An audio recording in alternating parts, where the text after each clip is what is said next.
मित्रांनो, जर का टीईटी क्रॅक करायची असेल तर ट्रिक्स शिवाय काहीच पर्याय नाही। ज्योमेट्रिकल प्रश्न आहे, त्याचं उत्तर विदिन सम सेकंड मध्ये मी तुम्हाला काढायला शिकवतो।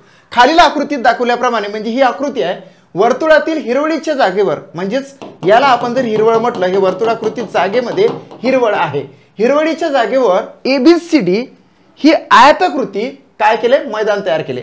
म्हणजे ABCD हे काय झाले तर आयताकृती मैदान तयार केले, बरोबर। म्हणजे रेक्टँग्युलर ते ग्राउंड आहे। यावेळी मैदानाची रुंदी जास्तीत जास्त 10.5 मीटर आहे। म्हणजे याची जी रुंदी आहे ते रुंदी आपण इथं न घेता या ठिकाणी 10.5 घेऊ। हे काय झाली तर रुंदी झाली त्या मैदानाची।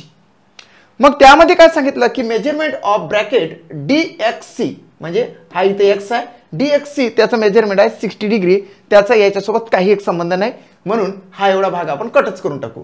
तर वर्तुळाकृती जागेला 4 पदरी कुंपण घालण्यासाठी एकूण किती काटेरी तार लागेल? मित्रांनो, या ठिकाणी 4 पदर आहे। पदर म्हणजे आपण परिघ लक्षात घेऊ। म्हणजे हा जो एवढा इथून सुरुवात केली आणि हा एवढा राऊंड जर पूर्ण केला तर त्याला ज्योमेट्रिकल भाषेमध्ये परिघ म्हटले जाते। आणि यांनी काय सांगितलं का हा एक पदर आहे, म्हणजेच आपण परिघ म्हणजे पदरच लक्षात घेऊ ग्रामीण भाषेमध्ये। आता या ठिकाणी 4 पदरी कुंपण आहे आणि खूप इझी क्वेश्चन आहे मित्रांनो। आता या ठिकाणी जर 10.5 रुंदी असेल तर एकच काम करा की याची करा दुप्पट। 10.5 ची दुप्पट काय होणार आहे 21। 21 ला म्हणा पाय, पायची व्हॅल्यू तुम्हाला माहितच आहे, म्हणून 21 गुणिले 22 भागिले 7 करा, कॅल्क्युलेशन करा। 7 1 7 7 3 21 म्हणजेच 22 3 66 66 मीटर। 66 काय या ठिकाणी मीटर आहे, 66 मीटरचा काय झाला तर तो परिघ झाला। परिघ झाला म्हणजे पदर झाला असं म्हणूया। आता किती पदरी आहे तर 4 पदरी, गुणिले 4 केलं की त्याचा आन्सर तयार आहे।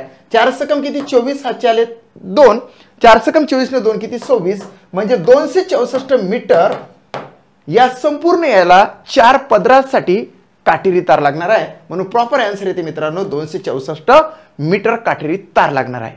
अशा प्रकारचे प्रश्न तुम्हाला या टीईटी साठी खूप सारे मी शिकवणार आहोत। जर का तुम्हाला माझा व्हिडिओ आवडला असेल तर निश्चितपणे लाईक करा, शेअर करा आणि सबस्क्राइब करा।